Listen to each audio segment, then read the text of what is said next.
Cragmaw Hideout, let's do it.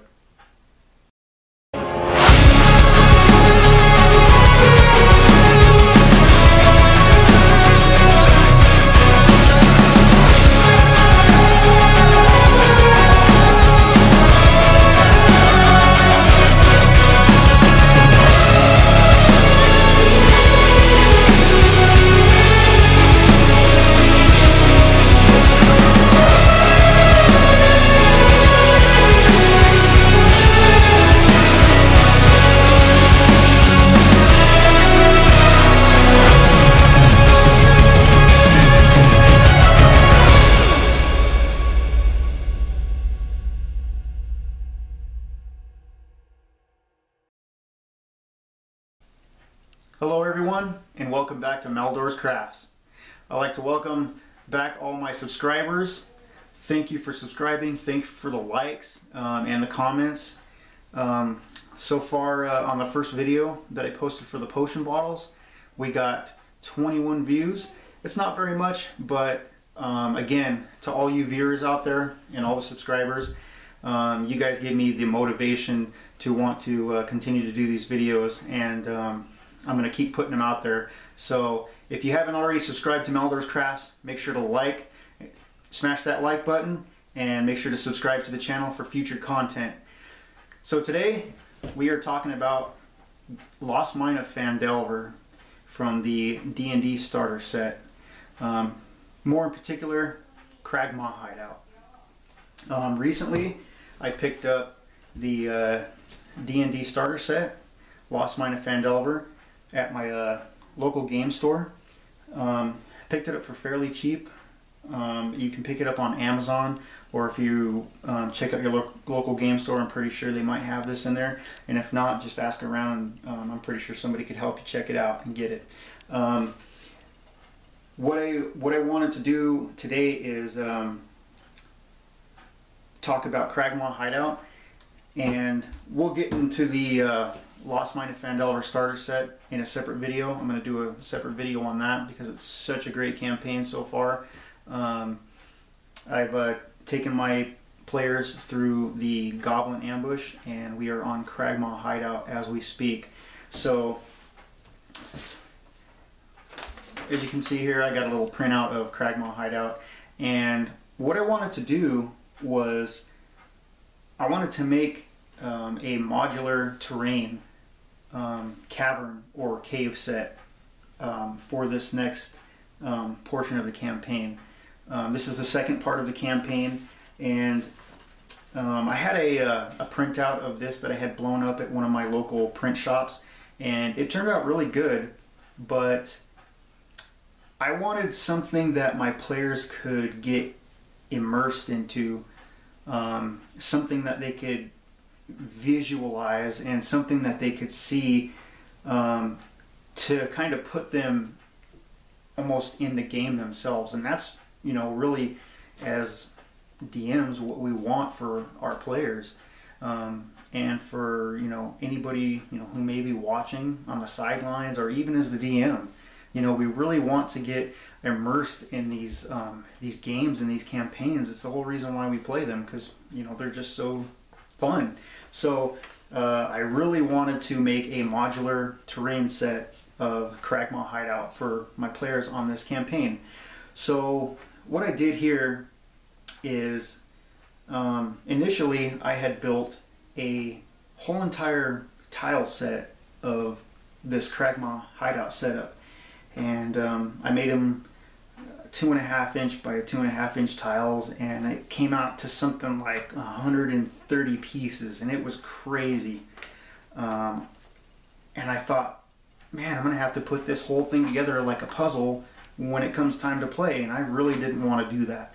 So instead I thought, what if I just cut this map into 4 separate pieces, and that way when it comes time to play, I can just take them out and put them together in a matter of minutes. I could set this whole entire game up in a matter of minutes if we wanted to play it. So what I did here is I separated these 4 sections.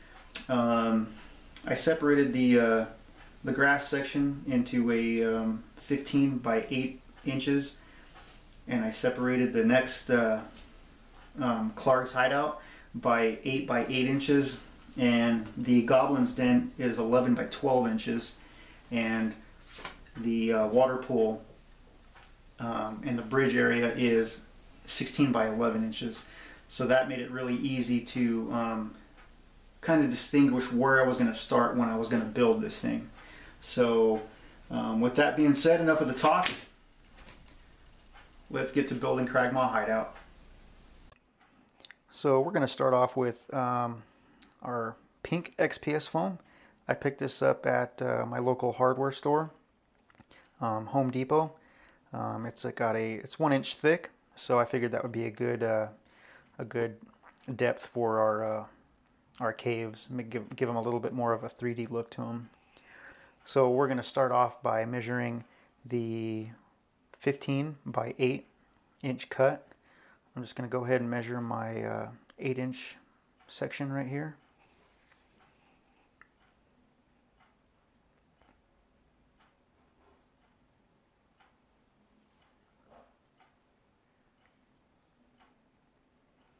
And I found while working with this particular pink XPS foam, the brand is Foamular.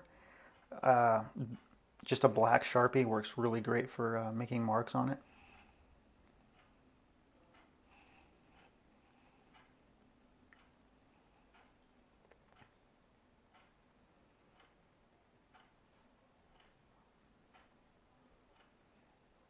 And now we're just going to go ahead and mark off the 15 inch mark.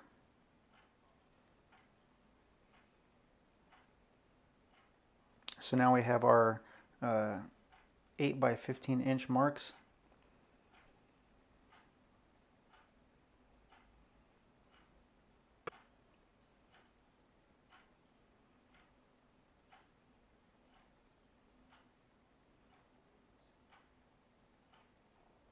So I have two 15 inch marks, and I'm just using my ruler here to connect both points.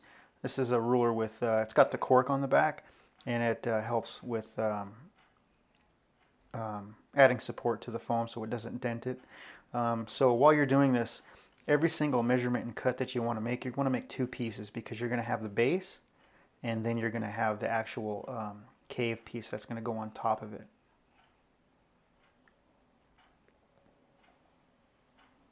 So this is my second cut for the 15 by 8.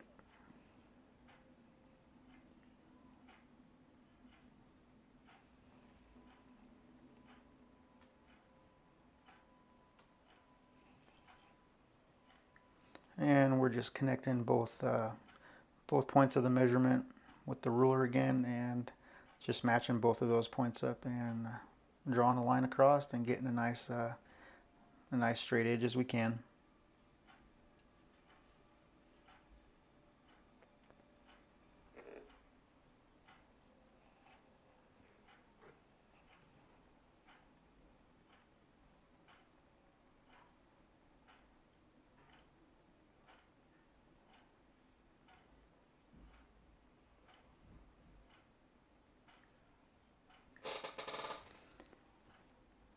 And now we're going to be marking off, I do believe this is going to be my 11 by 12 cut.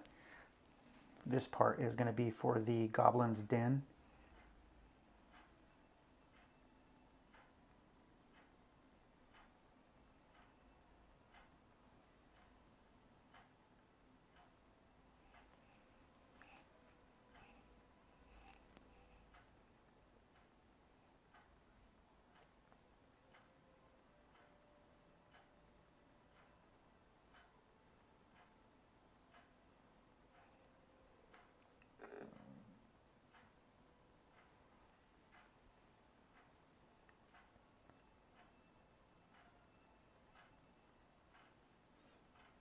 And we're going to mark another section at 11 inches.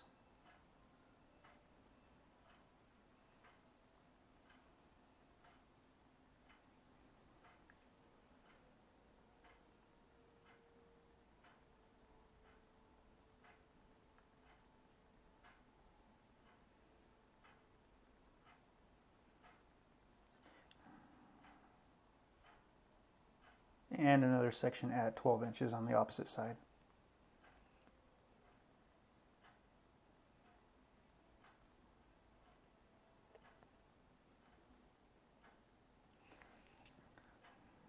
So with a similar size, actually a little bit longer of a ruler, what you want to do at this point is try to mate up both of your marks at the 12-inch mark on each side and get a good square line as best you can, and then just go ahead and mark it with your Sharpie.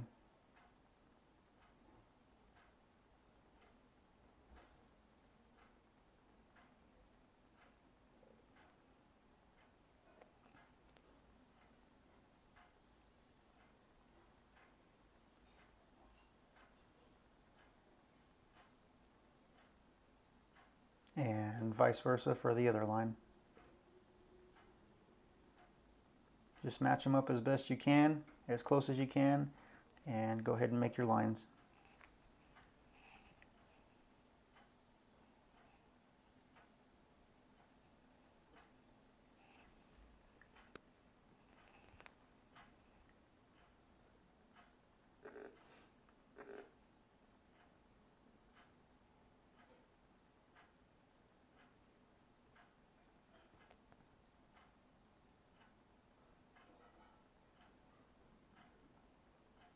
And this piece of XPS foam I needed to cut for the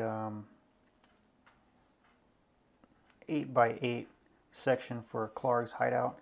I didn't need this big of a sheet, so I'm just cutting it in half so I don't waste some material here, and that way I have something easier to cut on the hot wire cutter when it comes time. And again, mark both of your measurements off and line it with the ruler. And I'm just taking a utility knife here, and I've got it extended as far out as I can get it. That way it cuts through the XPS foam. You might have to make a couple passes to get a nice clean cut and go all the way through.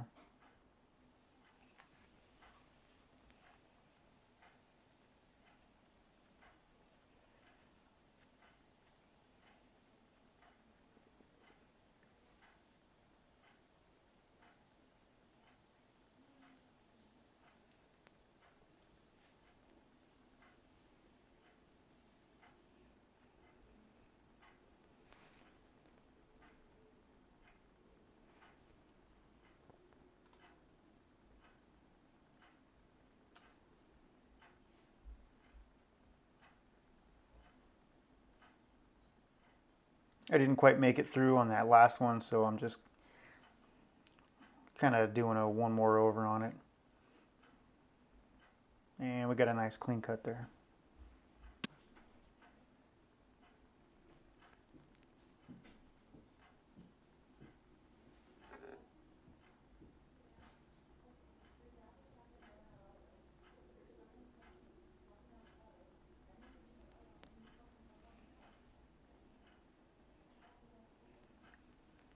So now we're going to go ahead and measure off the 8x8 cutout. This is going to be for Cragmaw's portion of the cave. So we've got 8 inches on one side, 8 inches on the other, and I'm just going to go ahead and mark 8 inches on the opposite end. And once again, I'm just going to match those two pieces up with the ruler and draw a line across so we can get a nice clean cut.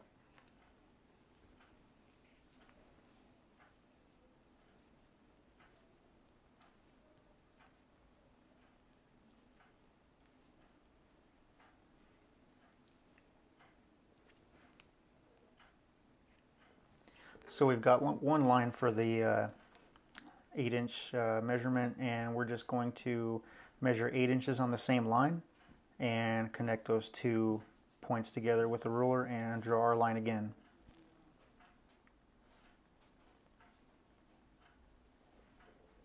If I can get the ruler from running away from me.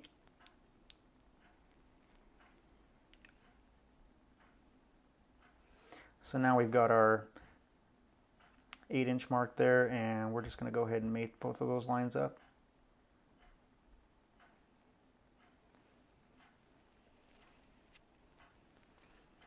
I didn't quite make that line, so I'm just going to go ahead and pencil it in by eye.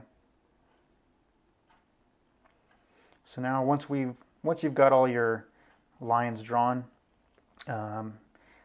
if you have the availability for a hot wire cutter, go ahead and utilize that. So now I'm cutting all of my drawn lines with the hot wire cutter. Definitely saves some time, and it's a pretty smooth cut.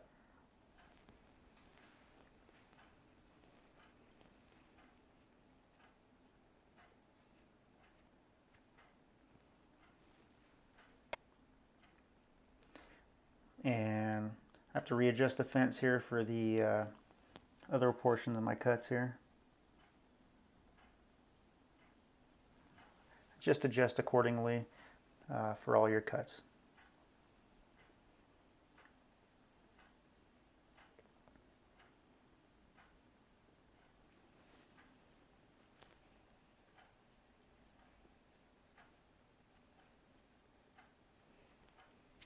I was pretty impressed by this hot wire cutter.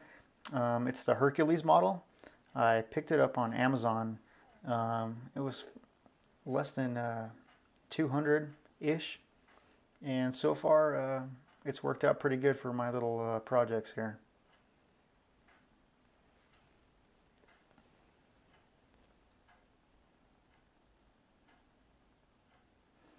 And I didn't compensate for the extra length on this piece for the goblin den, so I had to cut it by hand. But there's nothing wrong with that. If that's all you have, it'll work just fine.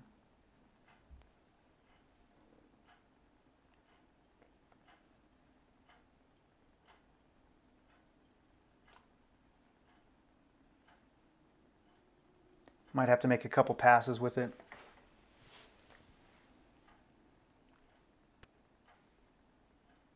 So after you've got all your pieces completely cut, now what you want to do is start measuring 1-inch lines all the way across from the top to bottom.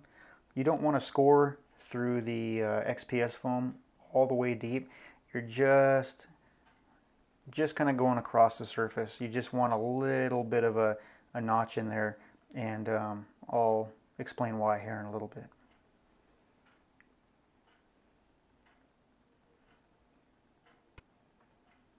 So after you've got all your lines cut, I found it easy to use a mechanical pencil. Little trick I picked up from my partners in the crafting industry, if you will, such as Wylock and Black Magic Craft. This technique works really good. Just use the tip of the mechanical pencil, and then you can go ahead and separate those lines, and then they come out really defined, as you can see here.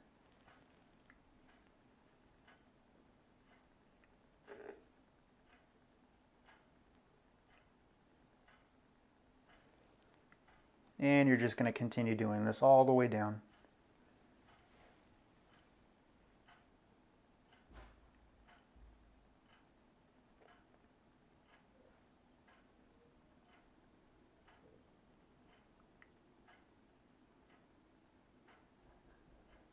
I usually make about 2 to 3 passes on each line.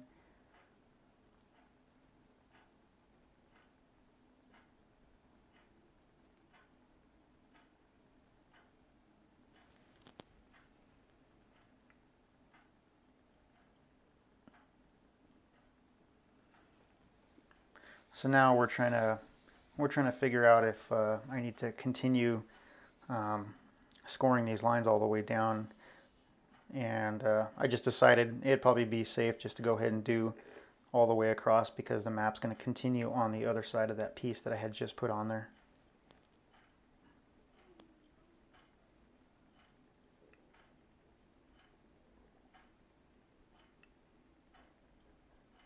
As I was making these initial cuts with the ruler, I had anticipated my ruler being 1-inch thickness, or I'm sorry, not thickness, but as far as the depth, and it wasn't quite 1 inch, so I had a little bit of leftover on the other side, but that's okay. So now what we're going to do is just get a piece of tin foil roll it up in a ball about you know, the size of your wrist when it's closed, and then just start rolling it across. Once again, this is another trick I had picked up from Wylock and DM's Craft and even Black Magic Craft. They use this technique quite often, and it turns out really, really good.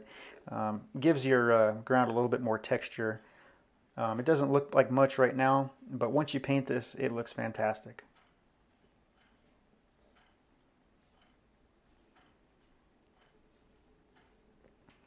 And go ahead and do this to texture and to your liking.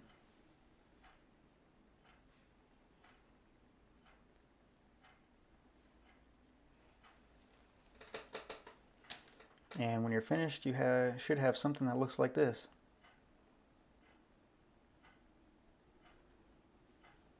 Now we have our pieces that are going to go on top. And go ahead and do the same thing to all of those. Once again, just roll with the tin foil. You know, get the notches in there and get the depth until you think it looks good to your liking. I'm going to go ahead and do the same thing here on the what would be the cave walls. Just putting more notches in there and making it look real rough, more natural.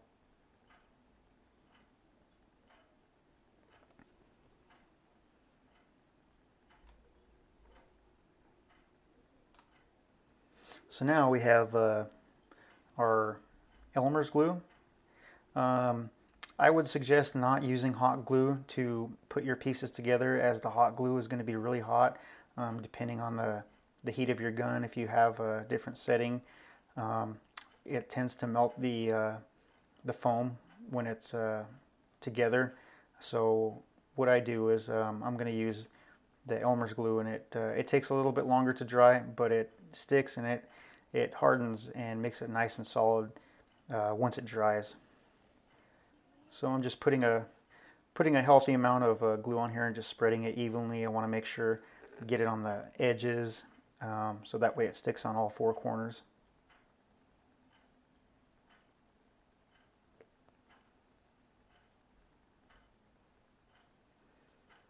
And you just want to line it up as best you can.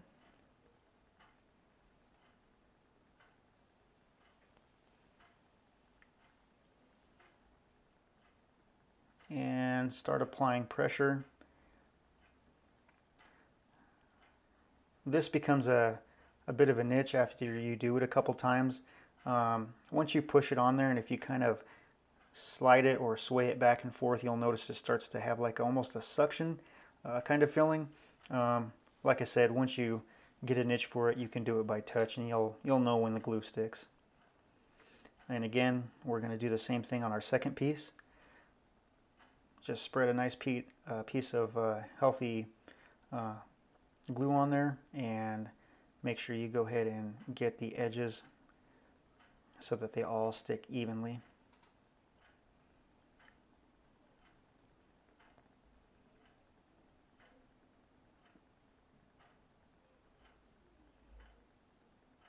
I was doing this with a paintbrush, but I found just using my fingers, spreading it around worked better.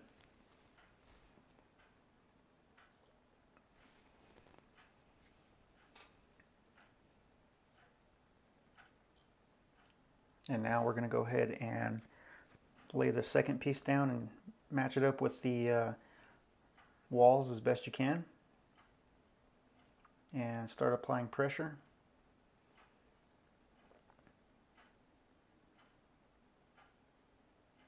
And as you're pressing, you don't want to press too hard, but you want to press hard enough to where you feel it slide. Once it starts to slide, that's when that suction feeling starts to happen, and you'll notice it when you do it.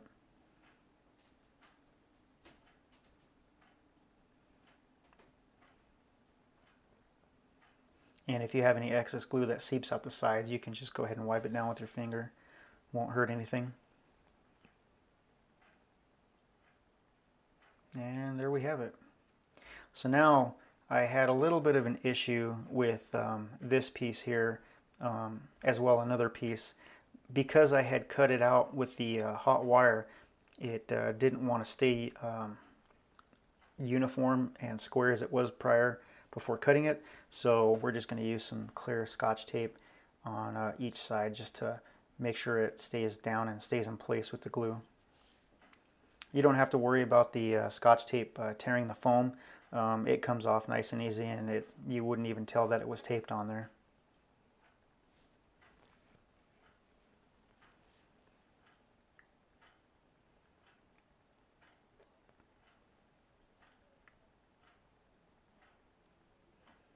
So what I like to do when taping these, I start at the bottom, or I'm sorry, I start at the top and then stretch it as best I can and make it tight on the outside wall to match up with the bottom piece, and secure the tape on the bottom piece, and then it holds it down.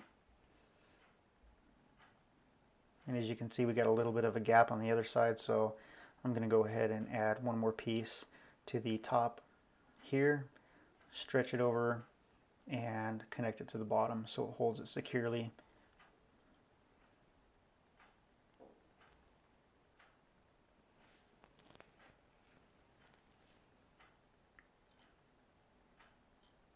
And there you go. So now is the fun part. This is the second set of cuts, and what you're going to do now is find a copy or print off a copy of the Cragmaw Hideout. And it doesn't have to be exactly perfect, but I wanted to make it as close as I could, so I used a Sharpie again, and I'm just doing this by sight, just by freehand.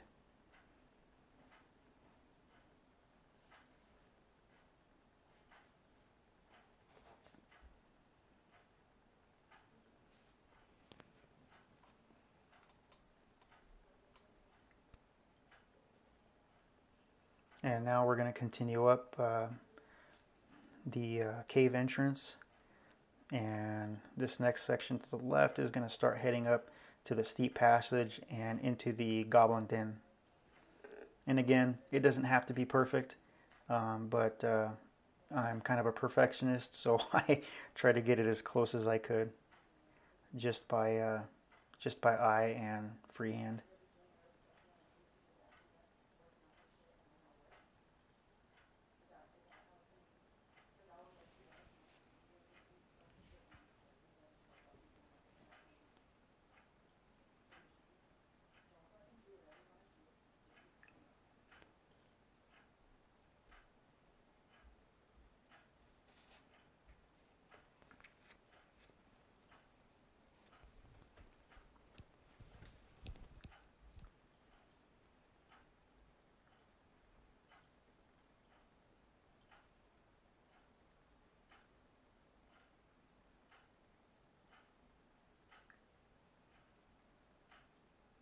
I was trying to get this one as perfect as I can. It's not exactly perfect to the original map, but it's pretty close.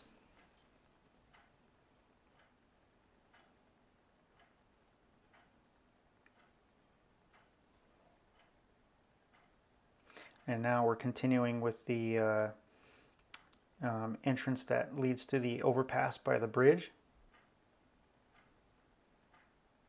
I thought this section was a little narrow on the map, as only maybe one character could pass through it, so I tried to make it a little bit wider.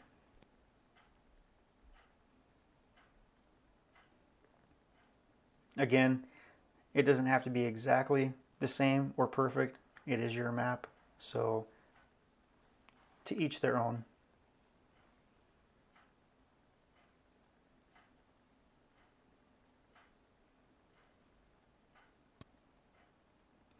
And continuing down into the wolf's den.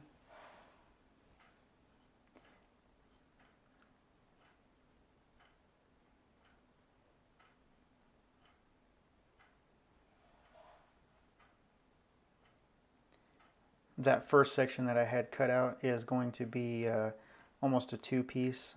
It's going to have both pieces on there for the entrance to the cave and the wolf's den. And once you're all finished up, this is what you should have. You should have something looking like that. And once you have them all drawn up, go ahead and use your hot wire cutter and start cutting out your caverns. I found it easier to go behind the line when I drew them as far as cutting. That way you have a little bit of room to work with when you're putting this all together after it's all done. The lines that you drew, they're going to be more of a guideline. You don't have to make it perfect on the cut. It's actually better and preferred, for me anyways, when you use the hot wire cutter, because it adds some jaggedness and it makes it look really, really good when it comes out.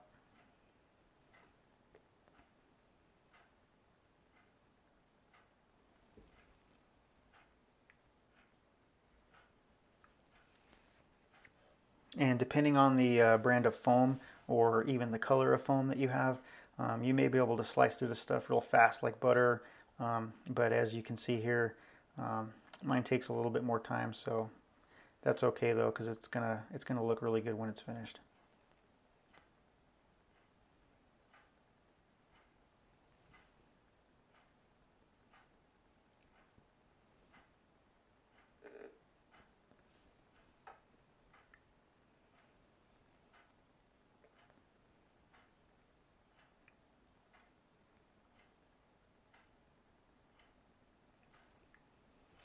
And we're just going to go ahead and continue cutting all the rest of our pieces. And you want to follow the same procedure when cutting out the rest of all your pieces. They don't have to be exactly perfect. Again, the drawing is just a guideline.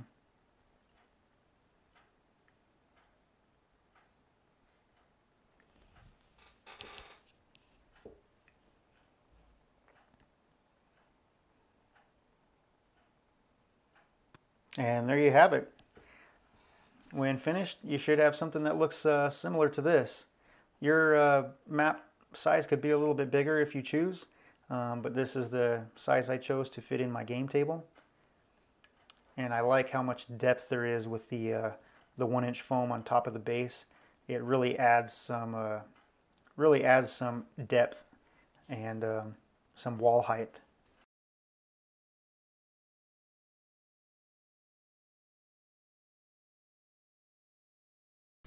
And that's part one of Cragmaw Hideout. As you can see, we got through the cutting, we've got through the gluing, and some of the small details. Part one. Next video is going to be part two, and what's going to take place in that video is going to be painting and some of the more finer details as far as making the ground look a little bit more rocky, but you'll get to see that later on. Once again, I'd like to thank all my viewers for Maldor's Crafts for liking and subscribing. Again, you guys motivate me to put more videos out. I love crafting and I love making all this D&D terrain for you guys. So again, thank you so much. And again, if you haven't already subscribed to Maldor's Crafts, make sure to smash that like button, hit the bell icon for future notifications, and subscribe to the channel for future content. And as always, stay crafty.